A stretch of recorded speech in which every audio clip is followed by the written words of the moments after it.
Welcome to the Cultaholic Wrestling Podcast. If you like slightly more positive podcast than one we did last week, then join our cult. Hello and welcome to the Cultaholic Wrestling Podcast, joined by myself, Maffew, the wonderful Ross, and the amazing Jack. And if you watch last week's episode... Just quickly, Ross has had a haircut. I haven't, I've just got hair gel on. Ross has got hair gel in. Sorry, Maffew, carry on. Great start from me. Every single video I do these days is endless comments about the state of me hair and how lockdowns hit me hard. I've got curly hair, there's nothing I can do, so I've got it slicked back like CM Punk, and I'm equally as cool. So take that. And as you can tell by the mood, yes, don't worry.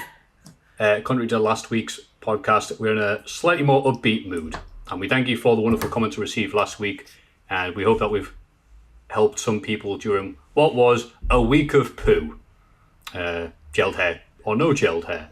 But we know how you're doing, Ross. Jack, how are you doing drinking all that water? I'm all right. It's been a bit of a busy day, but Thursday always is. So I'm just powering on. Come on. How are you, Maffew?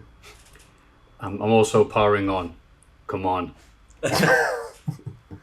And there's a lot of news to get through, so let's start with that. In Impact Wrestling news, yes, that show that we never talk about, Michael Elgin has gone from suspended to we're not going to use you again, as he somehow managed to get into a legit fight with Sami Callihan, according to reports backstage, on the way out. Impact are remaining tight-lipped as to the exact reason Elgin was let go, but because it's Michael Elgin, it could be narrowed down to at least 24 different reasons. And on the same subject, Tessa Blanchard, the world champion, has been stripped of the world title and her contract. According to Mike Johnson, it was a combination of her contract ending before the upcoming Slammiversary pay-per-view, but Impact hoped they could work out something. Tessa disagreeing with this situation, and also Tessa failing to send in promos to Impact Wrestling's TV show due to her being stuck in Mexico. And at the time of this podcast, according to what I've read online, she hasn't yet returned the title belt to Impact. Oh, get in. Oh, yes. Up there, NXT. So, Put any it thoughts? in the trash. I'm the fake world champion. Yeah, so do you think that Tessa, according to the reports, is going to sign with WWE and dump the Impact Wrestling title in the trash? Or will the trash splurge it out and go, no thanks, pal? It's a weird one, isn't it? It's a shame because despite, because all the bullying and the racism accusations came out about Tessa, but in terms of just what her title reign was in kayfabe, it was a woman winning a major promotions world championship, and it had been done before in like Chikara and Lucha Underground, but not in a one like Impact. So it's a shame that it's all ended this way, really. Yeah, that's what we want to say, isn't it? No, other companies have done it, like Chikara, Lucha Underground, and other companies that are no longer around in 2020. Any thoughts here, Ross? Yeah, well, you can't argue with her ability inside the out squared circle. It's just all the extracurricular stuff that's a big question mark. So I don't know what to make of it, to be honest with you, Maffew. It was obviously a groundbreaking, historic thing that Impact did with her earlier this year. Well, in terms, as Jack was saying, on a major level, if you can call Impact a major level, an uppity level. But yeah, it is a shame the way it sort of ended. But there is some good news, as Gallows and Anderson have announced that they are signing with Impact. And I, for one, was not expecting that. I thought they had, yes. I thought tell me my sources lied. I thought it had just been reported. I'd seen it rumoured, and then I saw confirmed, and that was good enough for me. Let me have a quick check here. I don't know if they themselves... Yeah, Gallows was on Twitter yesterday saying he was fishing at Jacksonville Beach. So everyone was like, whoa, AEW. That's a shame. Apparently there's a clause in the Sun have reported that they are. And so they're reporting it. Apparently there's a clause in their contract which means that they can still wrestle for New Japan while signed for Impact. So they could be rocking up in New Japan as well. So that's quite exciting. That's where they're at their best. So I'd like to see them over there. In odd news, WWE Backstage has been cancelled. This happened last week, but we were a bit busy last time. Anyone notice? I noticed because it came during the time when Renee had unfortunately been tested positive, and then there were rumours that nobody from WWE had reached out to her to make sure she was okay. And then she did an announcement on Twitter saying, got an announcement, and then the announcement came out, and I looked like a fool because I was speculating that she might be jumping ship, but she's releasing a cookbook. So there we go. Good for her, you know. Hope that does well for her. I think wrestlers need to stop that. I'm going to be teasing something soon because it's never what people are expecting. And what about Ross? What was your favourite episode of WWE Backstage? I know you watched them all. I didn't watch a single one, Maffew. All I saw was on a Wednesday morning, it would have been, on Twitter, some CM Punk video getting shared, and everyone going, oh, he's returning to the ring. Ho-ho! So, well, they had some good stuff, I guess. Paige never held back when she was on there. She used to tell everyone how she felt, which was good. But, yeah, all the best. R.I.P. WWE Backstage. We barely knew you. Where else are we going to get the lukewarm takes of CM Punk saying stuff like, I think Seth Rollins doesn't know ring psychology very well. In a summary of the news that we tried to cover last week and has rolled on to this week, El Ligero, Travis Banks were both released by WWE last week. Also Jack Gallagher. This week, Joe Coffey has been suspended, and referees Chris Roberts and Joel Allen were also released. Grim stuff all around. Any thoughts there, Jack? Well, I was just going to say then there was all these rumours going around that there was going to be an NXT UK announcement, but I think all the reports got confused because apparently there was just an internal meeting. Everyone was thinking, oh, they're going to scrap the brand because they've had to release so many people, but instead it just seems to be more of an internal thing, probably about like future plans for tapings and stuff. So, and then today I reported on, I can't remember who broke the story, but it was Melter. It was the Wrestling Observer Radio, saying that apparently Vince and co want Walter over in not just NXT but the main roster. But again, Walter has said, "No, I'm all right over here in Europe." Yeah, he does not like America. Doesn't like living there. Doesn't like the food. Doesn't like anything about it. So it's like, come over here. Like, 9. Yeah. Get away from NXT UK. We couldn't get 20 pence for NXT UK, the brand, right now from CEX, but we're going to keep it anyway. Fair enough. Velveteen Dream involved in a car accident. I guess these things will happen when you're using your phone. And amusing news, the Knox County Board voted 7-1 to mandate a mask ordinance for anyone inside buildings. Glen Jacobs, famous wrestler person, was the only one who voted against the wearing of masks. Unbelievable. Yeah. Got nothing to add there. Did his own punchline. And a bunch of people in WWE have COVID. We can say COVID now. So we're going to say COVID as often as possible. So we still get money from these videos. COVID, COVID, COVID. Bad, bad, bad. Nice to see some inclusion of masks now on Raw. Skipping ahead a bit to see people in the crowd now. Suddenly it's all right to wear them. Unless you're, of course, Glen Jacobs. I thought you were going to say or Loki or Austin Aries.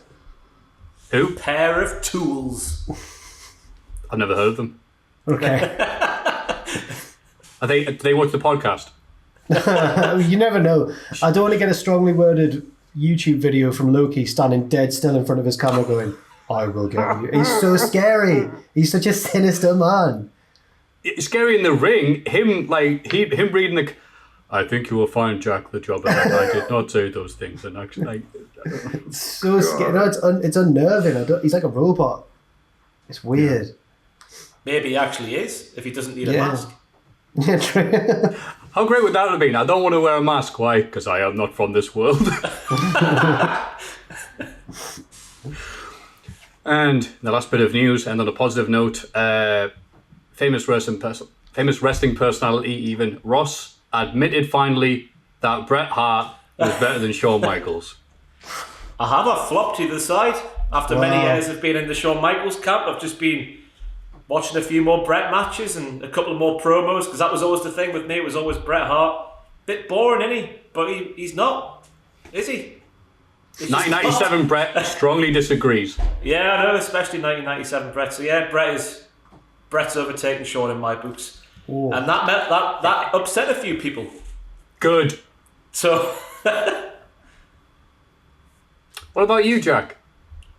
Which one do I think's better? Yeah. Oh, Go on. Give it. I don't know, because my heart says Shawn. I've always been more of a Hart person. I've always been more of a Shawn person. But Bret's match with Austin, I think, is one of my favourite matches ever. So I don't know. I think that's my favourite WrestleMania match ever. I will rock Austin. But I don't know. It's difficult. Well, Maffew, where does Shawn rank for you if you think Bret's clearly better? Do you still think Shawn's one of the best ever? Oh yeah, in terms of longevity, absolutely. But there's just something about Bret. Okay. it's his birthday as we're sat here. Is it actually? Happy birthday, Bret. His birthday is the day after Canada Day. Yeah. Well, I hope. I almost said Canadian Santa Claus. That's not what happens on a birthday, Maffew. I hope whoever in your family brings you a nice, healthy dose of poutine, Mr. Bret Hart. And that's the news. Everybody get excited for the Cultaholic Hall of Fame! And now it's time for everyone's favourite segment, the Hall of Fame. And in condescending order from the friends you met because of wrestling, last place, 28%. You miserable Shawn Michaels loving get. All right. Undertaker's natural speaking voice, 32%. Okay. Travesty. And, you know what? I'm all right with first place. September, Earth, Wind and Fire, 41%. So, Yeah. good choice there by Jack. Do you remember what your pick is this week? I do. I was going to try and think of another song, but I didn't want to ruin it because what can live up to Earth, Wind and Fire's September? So I couldn't think of anything all week, and I was just like, this is crap. This is going to be a crap choice. So I've just gone fully S-housery. I'm going to nominate the Cultaholic Hall of Fame for the Cultaholic Hall of Fame. How many? How many? Meta. Oh, meta. Yeah, really meta, yeah. I'm like Deadpool. He was popular. He was popular 5 years ago and all. Oh, no. Oh, And that's fair. how many minutes did you spend on this? Was it 1.5? What makes you want to put the Hall of Fame in the Hall of Fame? I'll tell you what inspired it. You probably won't have looked at it yet, but the Reese's Pieces from later on inspired such a meta decision. So we'll see in due course. Or to cliffhanger, that's good for keeping people watching. All right, I approve of that. I think it should stay because of that, if it works. If people then spam the notifications and go, well, we stopped watching after Jack said that, then there'll be issues. Okay, the Hall of Fame itself. Ross, you were second last week. You can go on second this week as well. Thank you, Maffew, for such a privilege. I've been watching a bit of 4OD this week. A new show has crept into my scheduling of TV watching. And that show, Maffew, is my nomination this week, and it's Super Vet. And it's this crazy... He's the Heston Blumenthal of vets, right? He gets these animals with broken limbs, fractures, and all sorts, and he makes some sort of bionic thingy, jams it in the bone, does it up with a bit of string, and that's it. The dog has a new leg when it had a broken leg before. The cat has a new arm when it had a broken arm before. It's a bit more complex than what I've made out there, but it's amazing to see what he can do with a broken pet. So Noel Fitzpatrick, his name is. So Noel Fitzpatrick, the super vet, for everything he does for animals, is my nomination for the Hall of Fame. Oh, interesting. So he's like the MacGyver for dogs and cats. There is nothing he can't do to an animal to fix it. It's incredible. Not like fix it. Not chop the tallywhacker off. I mean, like, mend it. Okay. What an amazing man. Oh, so broken freaking pets. Okay. See the appeal there in this chat. Okay. Mine is wrestling related, by God. On AEW this week, we'll get into it later on, the Best Friends had this special entrance. This Fyter Fest week 1. They were led to the ring driven to the ring even, by their mum in the little minivan. Trent's mum. Trent's mum. Yes, that's right. The best friends are not related. So Trent's mum drove Trent and Chuck, who was, of course, Chuck's his best friend. And he's like, all right, thanks, mum. And he's got the face that I think Albert said he's hot dogging. So it's like, Mad dogging. Mad dog, hot dogging, whatever. Hot dogging's when Hogan does American. all his stuff. Yeah. And he's like, all right, just go to the ring to win the match. And then Trent's mom's like, come here. All right, gives a kiss. All right. Still had the same mad hot dogging face the entire time. And I thought it was a nice touch, not just for that, but I think there's a time in every man's life where they go from being a boy to a man when they have to tell their mum, look, I love you, but can you just drop us off near me mate's house? You don't need to come in and knock on the door. You don't need to say hello to everybody. It's fine. And that, I can definitely relate to that. My mum still brings up the time I told her, look, mum, just, when you drop me off, can you not hug my friends? You know, I love you, but come on. I think she also shouted "have fun" at them as they left, which is so good. It's great. So 3 good picks there. The concept of the Hall of Fame. Just the Cultaholic Hall of Fame. Oh, just the Cultaholic. No, the Hall of Fames. They're the only one that matters. Super Vet on 4OD and Trent's mum. I've got a little story to add just before you do the Patreon about Trent's mum. She gets involved quite a bit. When me and Sam and Richard were in Currican Hall, he was in a tag match and he ran up the bleachers and gave her a hug in the middle of the match. I think it was her birthday or something, or she was just there. What wholesome bond they have. Yeah. Did he win the match? I can't remember. Thanks, Bob. I'm intrigued, by the way. What age were you when your man last did that to you? Both of you. I want to know. Oh. Give a little come back here. 11 or 12? It would have been just before secondary school, I think. Yeah. I don't know. But when my mum's had a few, she starts treating me like I'm a toddler again sometimes, so yeah. But my mum was like, all right, I won't kiss you then. It's like, all right, cool. You're like, phew, wiping the sweat off your brow, you got away with it. And then she's driving away, she'll unwind the window and go, have a nice time! Oh, I haven't seen my mum in so long. God. It's been, 3 months longer? Crazy scenes. All right. Yeah. On that happy note, if you'd like to vote for any of those amazing picks, you can, of course, go to patreon.com/Cultaholic. This week in the wrestling. It's this bloody week in the wrestling. This week in wrestling. SmackDown. Oh, good. It was only a short one this week. Because apparently, due to this whole COVID thing, didn't have a full roster. So it was all one long dedication to The Undertaker, who has, of course, retired and will never be seen again. So got replay of the Boneyard match. Afterwards, Baron Corbin cut a promo burying The Undertaker. That's a silly thing to do, he just gets up again. And saying he's only succeeded because he kissed McMahon's ass for 30 years. Jeff Hardy attacks because Corbin's being so disrespectful to the man who apparently trained Jeff Hardy. Nikki Cross won a fatal 4-way against Bliss, Lacey Evans and Dana, and is now the #1 contender to Bayley's title. Also, Miz, Morrison, Cesaro, Nakamura. Wow, they lose to Lindsay Dorado and Grim Metallica and the New Day, it says here. Oh, that's nice. Any thoughts there, Jack? Big win for Lindsay. He didn't get the pinfall, but he took care of John Morrison. Hurricane Rana off the apron. See you later, pal. Nice. He's riding that momentum of running wild on Twitter. Braun tells us a story about him and Bray hanging out in the swamp. Bray let a snake bite him and laughed. And Braun was like, whoa, he's proper hard and scary. Braun challenges Bray to go back to the swamp. Cinematic match inbound, it says here. Ross?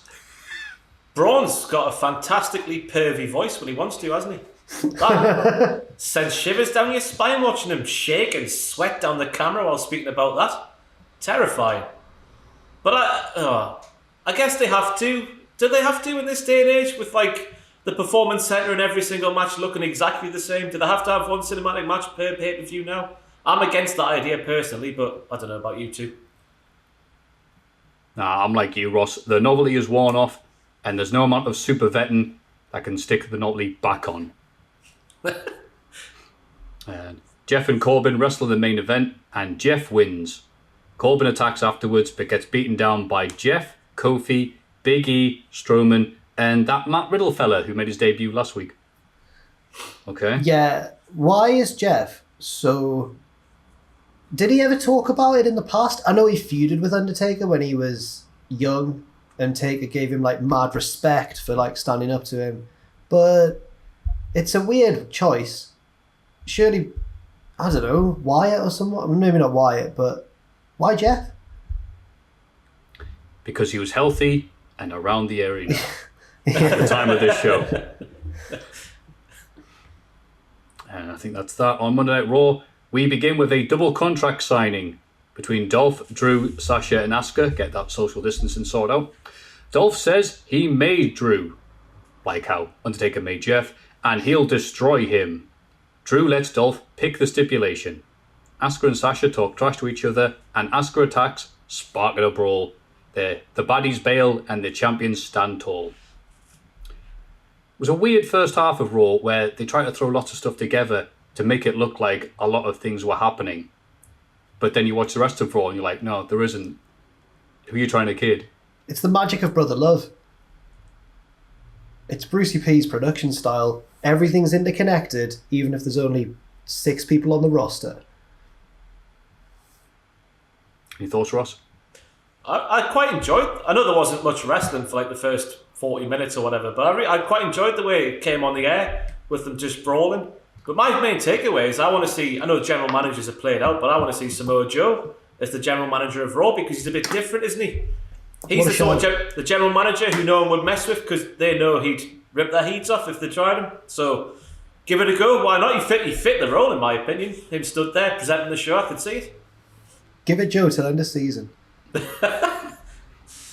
I like thinking of Big Joe Allardyce as the GM. Since was I think it'll be you versus Drew next Monday, and he goes, "Oh yeah, what are you gonna do if I don't?" He goes, "Oh, all right." Big Show cuts off Andrade and Garza to call out Orton. Vega's boys are mad, but here comes Ric Flair. Flair says that Orton will answer Show when he feels like it, and warns Show about challenging Randy. Andrade and Garza are about to attack Show, but he's saved by the Viking Raiders, who then lose a tag match to the baddies. It's almost like Brucey P is trying to be Paul Heyman, when he would do all these intertwining angles. So it's funny, he's almost doing an impression of the guy he's replaced. But Big Show, I heard a Big Show calling his opponents Angel and Garza at one point.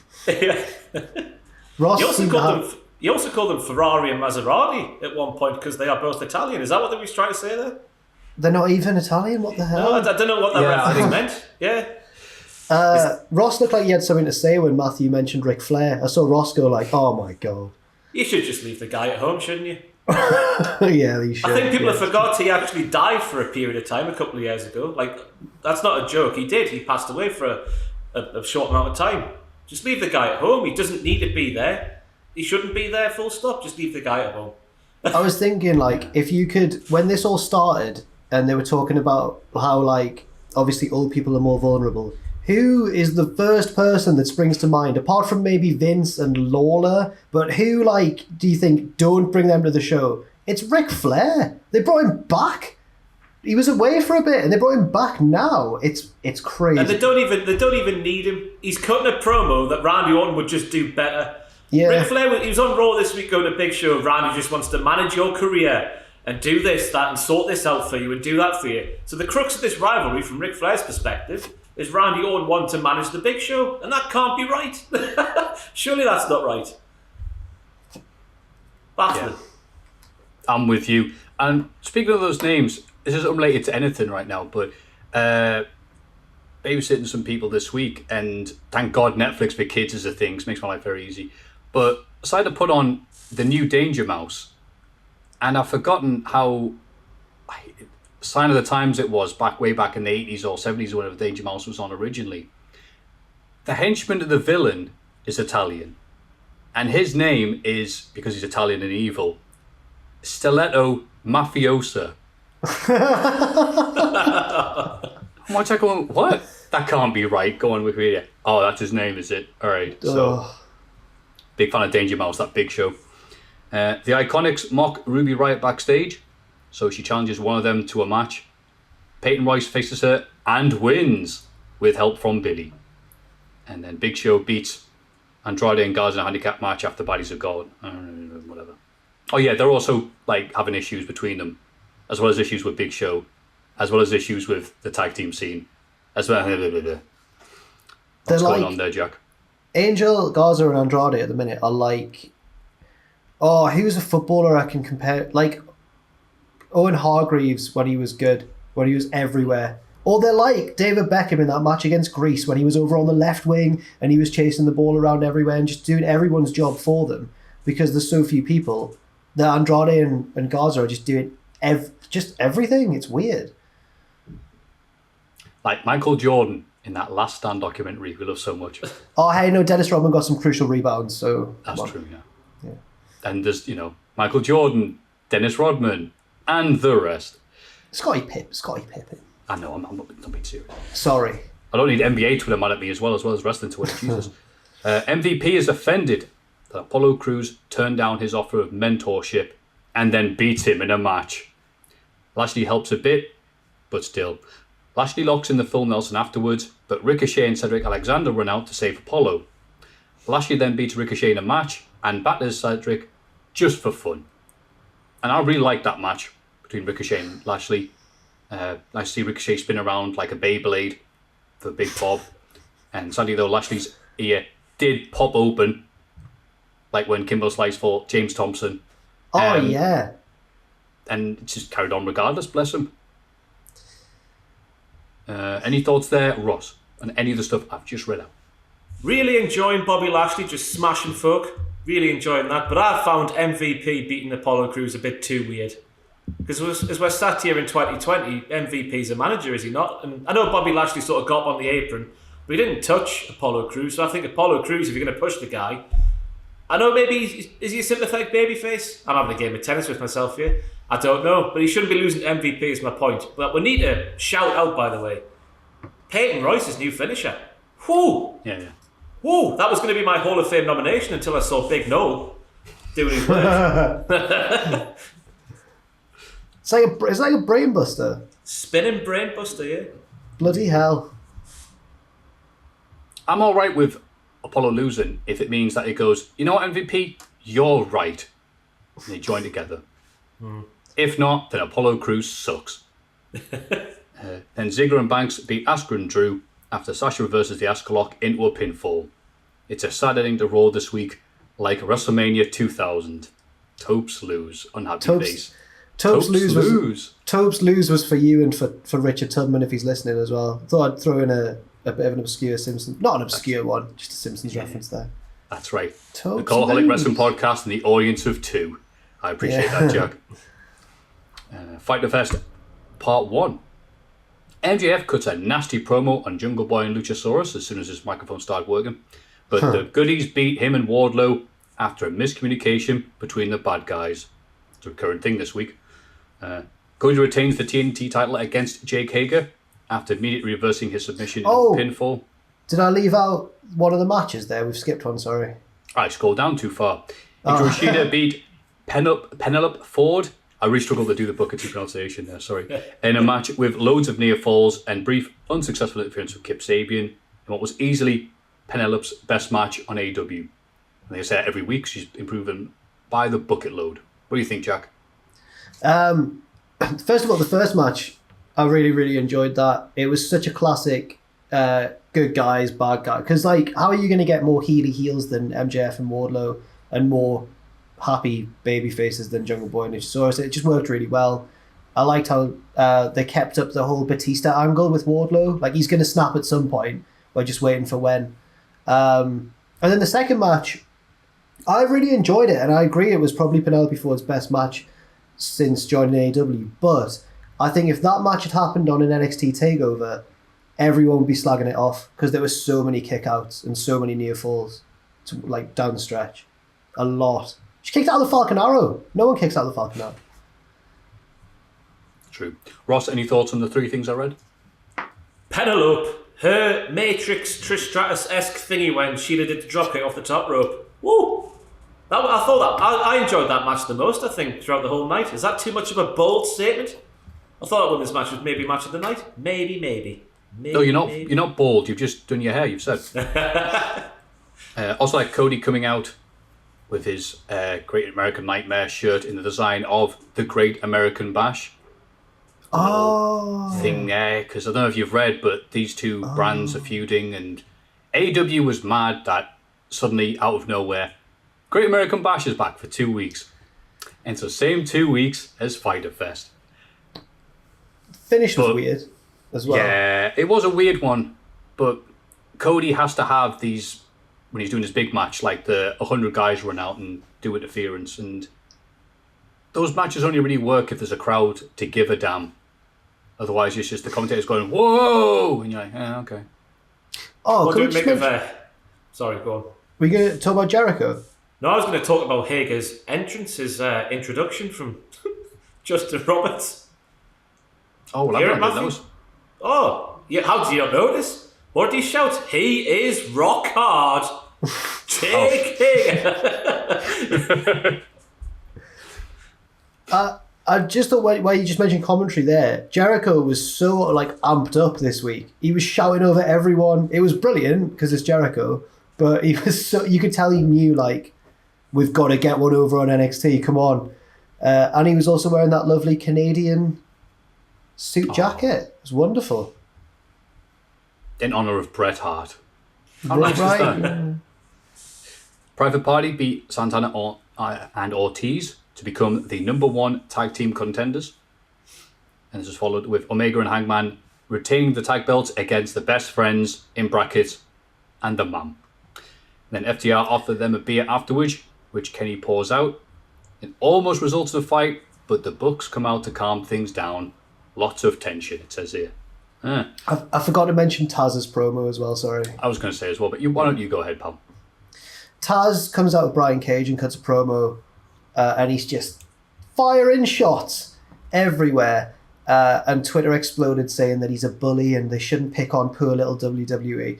Now, I think if you're going to criticise WWE for anything, then you are absolutely allowed to criticise the way they've handled this whole situation with masks and testing, because they've handled it really badly by all accounts. So I know that AEW sometimes takes too many shots at WWE and it's more of a case of like focus on your own product. But in this case, Taz called WWE a sloppy shop, and I think it's true. I just think if you're going to criticise them for anything, that's the one you can criticise them about. Ross, what did you think? Taz is a really good manager. Really enjoying what he's doing. It just the way he says things, isn't it? It just feels impactful, doesn't it? He's got that thing about him, that cadence. Terrifying. Yeah. It's nice seeing serious Taz show up because he's good at playing drunk Uncle Taz on commentary on AW Dark every week. But when he's like serious Taz and he's like, he wants to say like, you know, my hands are my weapons and all this, and it's like, oh wait, I'm old. Brian Cage's hands are weapons. Oh, there we go. And I'm happy also, that technique thing hasn't gone as well. You know, that the thing is with the technical, what's it called? Taz's techniques or something. I'm happy they're still around. Taz's Techers. Oh, no, the Techers. Unbelievable Techers. I'm happy they're still a thing because they're good. They're generally good. Yeah. It's worth mentioning one of the reasons why they would be taking shots, now a bit of a pass on that, is the fact that they were going to have Moxley versus Brian Cage. They rescheduled that for 2 more weeks, time for Fight for the Fallen. Presumably because of, you know, that whole, again, some company not testing the talent for COVID until someone got it. That's just rumour and innuendo, though. And yeah, Jericho was great on commentary this week, and he got proper mad, proper rage, if you will, when Orange Cassidy came out and did absolutely nothing. Oh yeah, I forgot about that bit as well. Yeah, I'm really looking forward. That's next week, but I'm really looking forward to it. Yeah.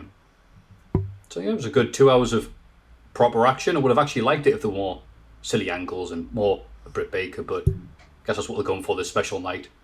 And I think NXT, The Great American Bash, night 1 did as well.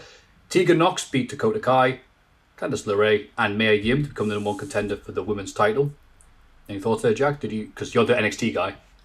Well, I mean, it was a good match. It was long. I think I've not actually watched all of NXT this week. I know I'm the one who's lagging behind, but I think it was elimination rules, and I mean, Tegan Nox is great, so yeah, give her a title shot, but don't let her win because Io Shirai's mint.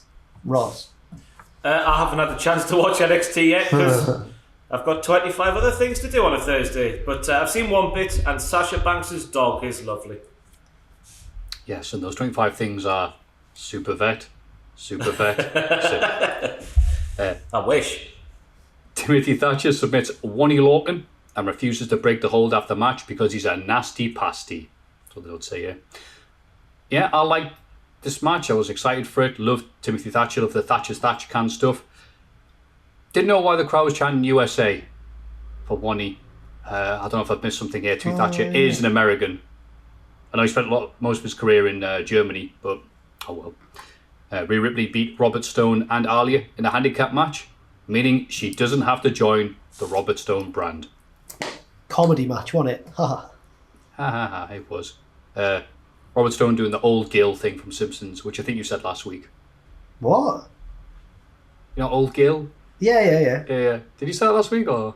I don't think... Old Gil's not been in my mind for about 10 years. He's really old Gil now. Yeah. Dexter Lumis beat Roddy Strong in a creepy strap match. Ooh, did you see that one? Long. Yeah, I saw that one. That was long. I thought strap match, 10 minutes, few unique spots here and there. But no, it went closer to 20, I think. And it was like... It was good. They're both good. But man, it dragged quite a bit. Try to put him in the car boot, whipping each other with the straps. But obviously, Dexter Lumis likes it because he's dead kinky and that. And then Lumis wins. So it was good, but I wasn't expecting it to go as long as it did. Escobar Stable are about to beat up Drake Maverick, but he's saved by Breezango. Oh, thank God they were there. Recently on Squared Circle on Reddit, they did someone compiled all of Breezango's fancy dress entrances since they've been in NXT. They're so funny. There's something so funny about how straight-faced they are when they're like sexy pilots or whatever. I love them. They're so good. I hope Drake joins in because he can do that. He can be their sexy little friend as well. Be so good. Sexy little friend, Jesus. Sexy little friend. And thus a slogan was born. SLF. And then Io Shirai beat Sasha Banks after Asuka missed Sasha. So definitely not a sexy little friend there. Did you? Any other thoughts there, Ross? I'm shocked to hear that. I guess that's one way of not having Io beat Sasha. Like, clean. I thought it was, from the bits that I've seen, it looked like it was another just Sasha Banks proving that she's just really good. Again, reminding us all that she's a natural at wrestling. Oh, So, yeah. Good seeing her main event again. But all this is just salad dressing to the announcement that AEW made. In 2 weeks' time, we are getting, finally, what we've been demanding all this time. The Puppy Battle Royale. Any ideas? Go to Ross for this one. I can't wait, me. It's the thing nobody asked for, but I think it's the thing everyone wants, unless you like cats more. I like cats. Sorry. Imagine that, Ross. Imagine if you like cats better than Bret Hart. I thought it was just a Being the Elite, because I don't watch Being the Elite anymore. I just thought it was one of those crappy gags going over my head, but no, it seems to be a real thing, and how it pans out, or whether the dogs are going to have gimmicks, I'm intrigued, and I'll certainly be tuning in. Is that why you put dogs on your wall? Oh no, these are just the the photos of the dogs that I sponsor for the Guide Dogs of the Blind. Oh, nice. Cool. What are they called? If there's random dogs, like, don't know who that is. What are they called? Dogs. Oh. Individually, I mean, there's Goldie. To honestly, I was like looking at them. I don't get too attached because then it's really sad. The first time I kept all of them. It's like a succession of them. It's like, right, well, you're not getting any photos of her because we're trained her. Now she's someone's CNI dog. I was like, okay. But luckily, here's another new dog. You're like, oh, man, I'm not ready for this. So I was like, I look at them. My girlfriend sponsors a polar bear. And I'm like... Bloody hell, can't compete with that. Well, you're never going to meet the polar bear. Huh. Or like, I don't know, it's called Chandler. She's a big fan of Friends. Okay. Does the polar bear know it's called Chandler? Does it know the concept of Friends? No, the polar bear doesn't know that it's called Chandler. Are you joking? Sorry, I took that very seriously. I feel like Dave Meltzer. How would that work? No, of course the polar bear doesn't know it's called Chandler. It's intriguing now. If you could sponsor an animal like that, a polar bear, would you pay like more money to meet it? I wouldn't want to meet a polar bear. If it was named after a wacky 90s character or not. Well, that comes to the end of that lovely conversation down Silly Bollock Avenue. That was the week of wrestling. That's it. Let's have a rummage in our mailbags. And now let's have a little look in the mailbag. Number 1. Hello, guys. First of all, I want to thank you for all the effort you've been putting in during this time. Always making the world a better place. Bloody hell, no pressure. My question is, being bullied as a child, I always wished there was someone there to protect me. In case you were put in a situation where you had to fight a very fast, tough and powerful man, and you have the chance to bring one wrestler to help you. You can choose one for speed, one for resiliency, and one for strength, or one that has 3. I'll go with a simple answer and say Lesnar, but I'd like to know your thoughts. All the best, and I think it's Majd. It's M-A-J-D. I'm very sorry there, pal. Thank you for the question. Yes, thank you. If I had to have someone come get me and I was being bullied, which wrestler would it be? I'd go Keith Lee, me. Because Keith Lee wouldn't go in like Lesnar would with bells and whistles and swinging and suplexes and whatnot. Keith Lee would try to diffuse the situation with a very thoughtful and poignant conversation. And then when that didn't work because the bully is an arsehole and there's no talking to him, no reasoning with the guy, then he would whap out some wrestling manoeuvres and squash the guy as he stood. Yeah, fair. That's a very good answer. Is it bad that I'm trying to visualise these? Like, you're just going around school then suddenly, like, there's a tap on this guy's shoulder, he turns around, it's Keith Lee. I'm trying to picture the very fast, strong and tough man that was described in the email. But when I read it for the first time, I just pictured Brock Lesnar. And then he said Brock Lesnar later on, so I don't know who it is. I don't know. Anyway. I'll do the 3. I'll do the 3 answers. What were the categories, please, Maffew, that I've got to choose from? The categories were speed, resiliency, and strength. Okay. For strength, I'll go for Rampage Brown. Because he's, nice bloke and hard as balls. For toughness, I'll go for... It's got to be a Japanese wrestler, probably Minoru Suzuki for toughness. And for speed,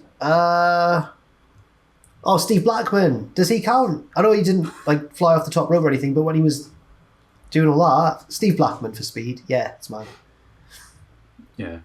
See, those are good picks because you're picking proper guys who look scary, who are intimidating or the ripped or whatever.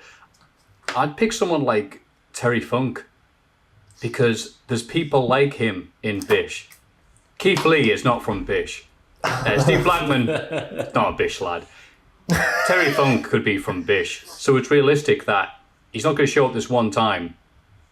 He's going to show up like nearly every week. Whenever I go and tell him, Grandad, oh sorry, Bishop Auckland, Dad, can you come help me? And he's like, all right, son.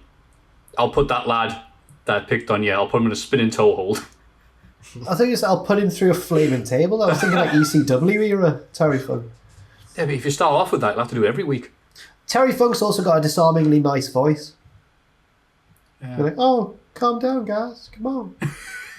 It's Mr. Hanky the Christmas poo.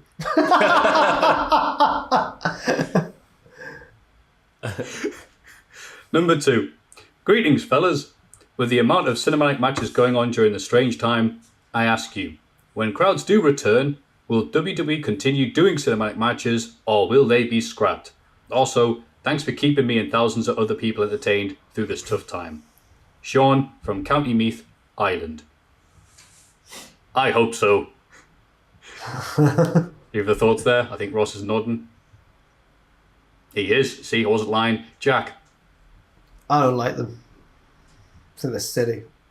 But, you know, it's something to talk about. So, yeah, I hope they stay then. I mean, they were there beforehand, weren't they, with great success, like Orton and Wyatt in that house. That was a fantastic time had by everyone back in 2017. That was. So maybe they'll go back to that standard. I just remember the limousine with the little napkins in the door, and that was so weird. I remember people at the arena going, why is it dark there? It's still daytime here. Like, Aye. Well, that was easy. Question number 3, Wagwan. After watching the Hall of Fame segment last week and seeing how much Maffew enjoys that song, I felt it was my duty to let him know there is a sequel to the song September called December. Alright, well, I skipped ahead a month, but whatever. It's the exact same lyrics and song, but with a twist, where the words 21st and September are replaced by 25th and December. Oh, I see. Oh, it's a Christmas special. Yeah. I didn't actually have a question. But I may as well ask something. So, what's your favourite piece of crap wrestling merch you have been given? Many thanks, P. Ness. Yeah. Let's go on that. Thanks, P. Ness. Favourite of crap merch? God. Puppet jar. Oh, how dare you! No, I'm joking. I mean, it's definitely my favourite, but I mean... I'm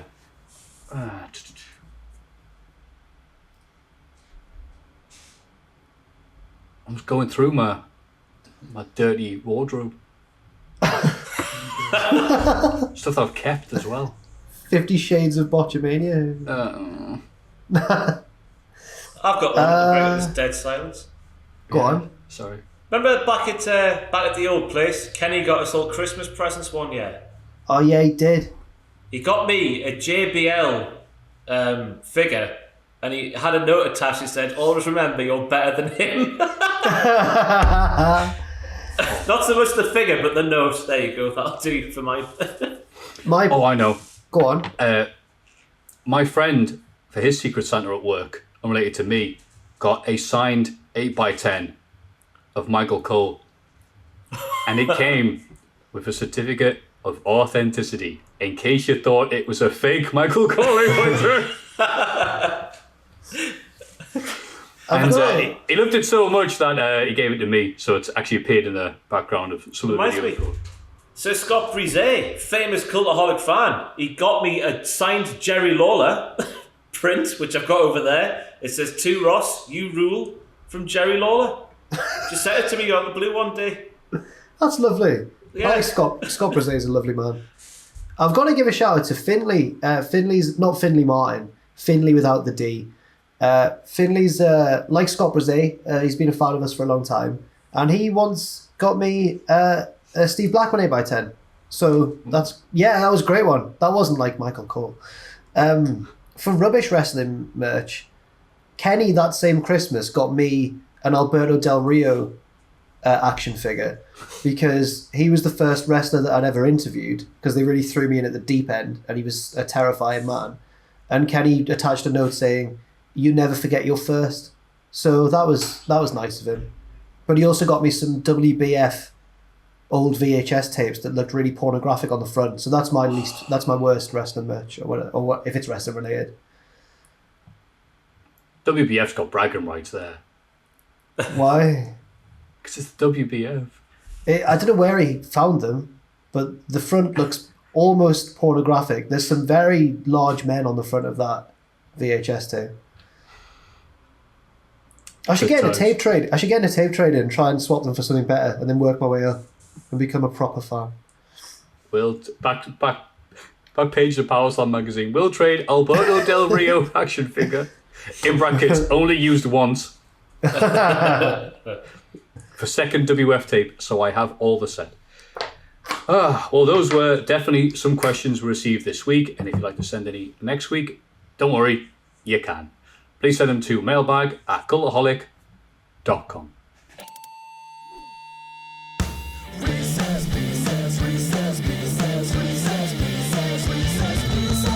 And now it's time for Reese's Pieces. Hi lads, firstly I want to say thanks to all of you guys for providing us with great content in these tough times and for dealing with everything that's happened recently in the wrestling world carefully and professionally. Oh, thank you. Thank you. For this Reese's Pieces, you guys are going to have to pick between some previous entries into the prestigious Cultaholic Hall of Fame. Oh, I see. Yeah, it's a list of all the Hall of Fame. Okay, it's Jack, good. that's it's good. So that's good. It's such a good Reese's. It's such a good Reese piece. If I look at some of them, okay, it's good call. Reese's Pieces. So, fastest thought first. If you haven't seen it before, it's going to go Jack, Ross, me. First thing that comes to your head: Kenny McIntosh or Dash Wilder punching the guy who tackled Bret Hart. Oh, Kenny McIntosh. Hello. Well, I didn't get anything from Christmas for him, so I'm saying Dash Wilder punched that guy who tackled Bret. You didn't work there at the time. Exactly. Okay.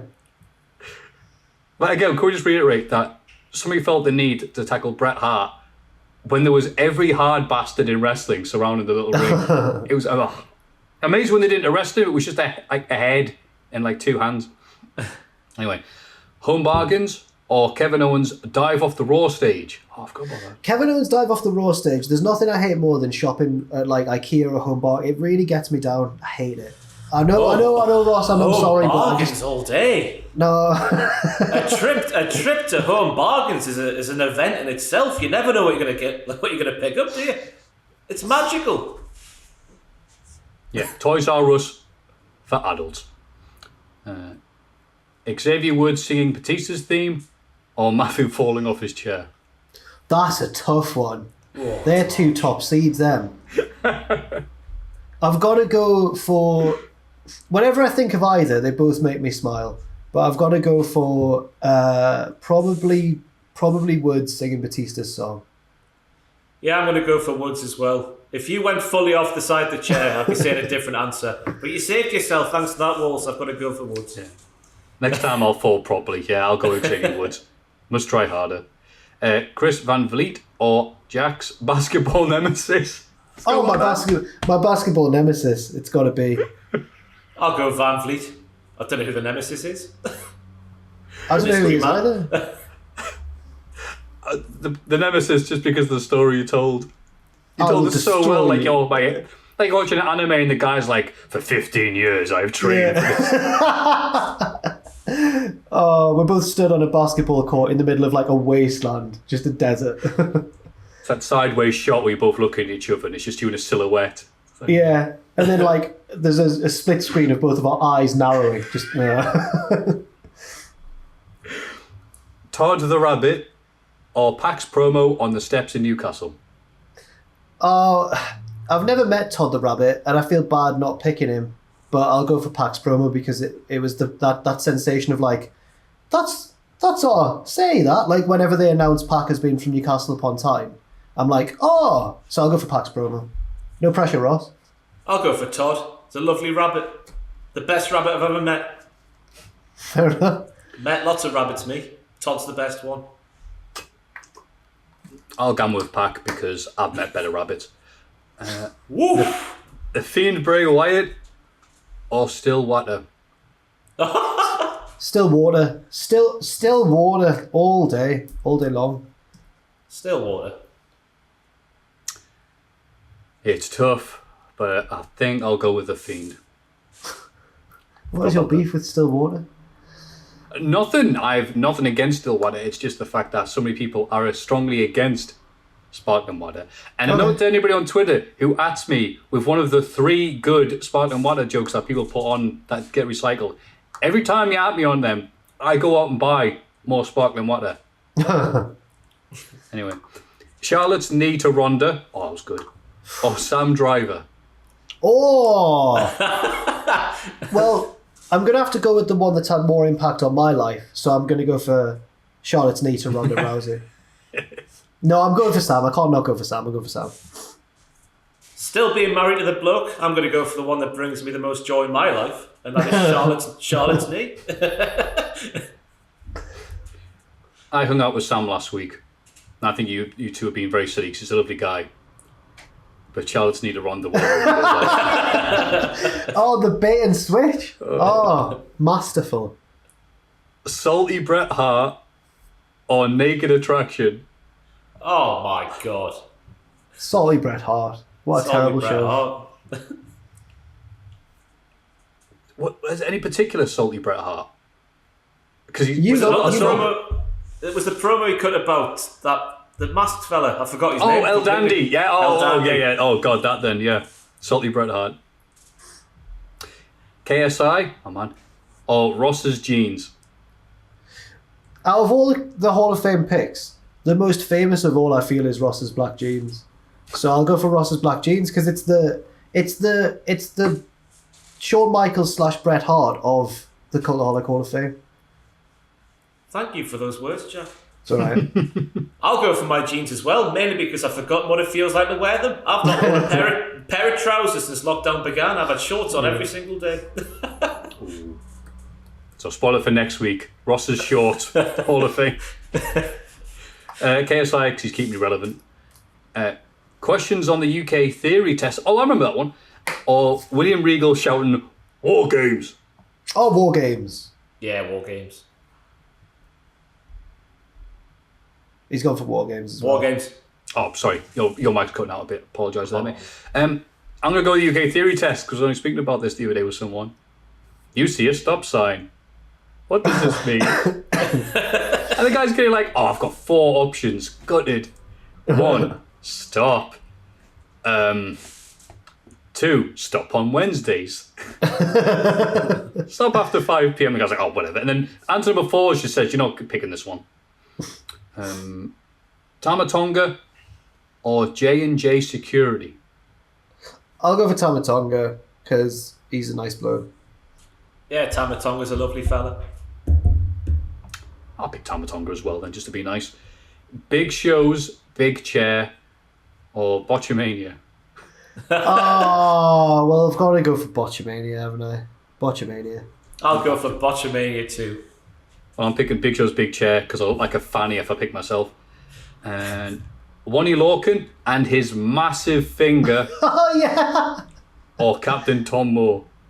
Oh, Captain Tom. God. Captain Tom. You can't not pick Captain Tom. One's raised over £100 million for the NHS. The other has a large finger. I've got Wonnie Lorcan's massive finger. In the spirit of the Cultaholic Hall of Fame, got to go for, haven't you? Yeah, just to show we're in a much better mood this week. Wonnie Lorcan's massive finger. It's Sir Tomo now, by the way, when you update that. Oh, God, sorry, yeah. Sir Wonnie Lorcan, apologise. Pachiti Dance.gif or WWE 2K20. Why did we put 2K20 in? Hopefully, ironically. But yeah, Pachiti's. Which one's going to have the more lasting impact on human history? It's Pachiti's dance. Yeah. You see the 2K's 2020 even botched the other day as well, or glitched, whatever the gaming term is. Well, that offer that ran out in June. What? Yeah, I'll go for Pachiti. Aye. Pachiti Dance.gif will be sent in that capsule we sent into space with like hello and welcome to Earth in 20 different languages and just that. With that? Dash Wilder falling on his arse or Breezango's Imperium entrance. Ooh. It's a tough one. This sounds like 2 of your picks. Doesn't it? I'll go for Breezango's entrance. Yeah, Breezango. I'm picking Dash Wilder because I think that may have been the last thing he did before leaving. Might have to check that. It was one of the last things, anyway. Tom Campbell or naan bread? Naan bread. No, it's you didn't even pause or anything. No, it's Tommy C. It's Tommy Campbell. I've never met someone so just so dedicated to making sure that everyone around him's all right, which is a really nice quality to have. So I'll go for Tom Campbell. Tom Campbell's a better human being than all of us, so Tom. Tom makes me be a better person, so Tom. On that happy note, cheers for all that you do. You guys got me back into wrestling after a while away. Keep up the great work. Sam from London. Well, I'm happy that we helped you. We're very upset and we apologise profusely that you've got back into wrestling because of this. And if you have any more Reese's Pieces to send our way, don't worry, you can. Please send them to the same address as before, mailbag@cultaholic.com. It's Cultaholics. Big question. Wow, what a much happier podcast. And it's time for the big question, for those still watching. Right, AEW does have this puppy battle royale, but the big question is, which breed of puppy will have the best chance of winning? Yeah, you can tell we're during lockdown. I think this is a hell of a question to ask. I've never thought about which which puppy would win in a big battle royal between all the different types of dogs. So I am going to use my purpose answer of a British Bulldog, because British Bulldogs are going to win whether they want to or not. That's a very good answer. Jack, what are your thoughts on the puppy battle royal? I don't know much about dogs. I've stayed away from them most of my life because I'm allergic. Aren't boxers meant to be tough? Yeah, Well, Frank Bruno was. Not that one. The dog. I'll go. Oh my god! I've just remembered a story. We were in an airport and someone went up to Rampage Brown and thought he was David Hay. Oh my god! Yeah, I know. I forgot about that one. Yeah. And the cherry on the top of the cake of that story was somebody else who worked for the company at the time didn't know who David Hay was, and I was behind this person, went on his phone, and results for David Haig, the little lad with the mustache from Thin Blue Line in the thick of it, looks just like Rampage Brown. Anyway, sorry, it's just because we were talking about boxers. I'll go for a boxer dog. They're hard, aren't they? Hard as balls to win the puppy battle royal. Ross, you've done research into dogs and wrestling before to find out what breed of dog Roman Reigns was, because he's the big dog. So I'm expecting big things. I can't remember what it is though. But I was going to go for boxer as well. Not just because of my favourite one, but because they are erratic and would work well in a battle royal situation. Some might say they have cardiovascular issues with their short snout and whatnot, and the breathing difficulties that come with that when it's sort of hot and sweaty. But I don't think that's an issue. So I'm going to go for a boxer. If not a boxer, a German Shepherd. They're scary, aren't they? They're police dogs. Yeah. Or a Mastiff, maybe. Because they're massive. Do we need The Mastiff could be like the Big Show or the Viscera of the Battle Royal. I was the big one going to get thrown over the top rope. They'll team up on it. How are they going to do this? I don't know how they're going to. I don't understand what it is. I can't. Yeah, I'm looking forward to it though. Whatever it is. I'm assuming it's that screenshot of the mini ring with the puppies in it, and they're just going to let them play about. And then the last one dog had glasses on, so maybe that was like the Orange Cassidy dog. So dogs are going to have gimmicks. If they're doing that though, the Orange Cassidy dog needs to just be a stuffed toy, sat on the not moving. I don't know what they're Hey, why not? Why not?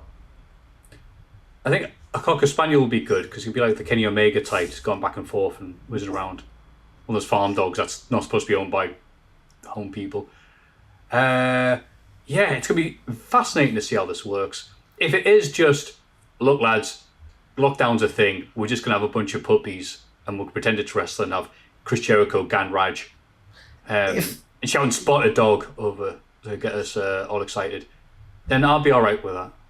I really hope. I know that Jericho's got a match that night, but I really want him to be on commentary for that because he'd take it so seriously. It would be so good. Sorry, I did a weird noise at the end there. Sorry, we like your weird noises, Jack. I did a weird noise at the end of the sentence, and I was hoping no one would. And then everyone was quiet, and I don't know how to feel. So they're showing the Olympics on BBC for a bit. The Olympics? Yeah, they're showing the best bits of the last 3 Olympics on the BBC. Okay. Yeah, in a couple of weeks' time. So I'm quite excited about that. I just thought, what else is there to talk about in this question? Yeah.